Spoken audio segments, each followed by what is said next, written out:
హైదరాబాద్ కు కూడా IMAX screens వచ్చేస్తుంది. చాన్నాళ్లుగా కలలు కంటున్న ఆడియన్స్ కు ఏఎంబీ క్లాసిక్ విక్టరీలో ఈ స్క్రీన్ ను పరిచయం చేయబోతున్నారు.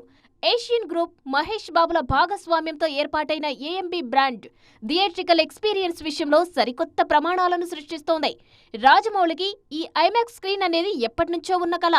సుదర్శన్ 70mm థియేటర్ ఉన్న స్థానంలోనే ఐమాక్స్ స్క్రీన్ రాబోతుంది.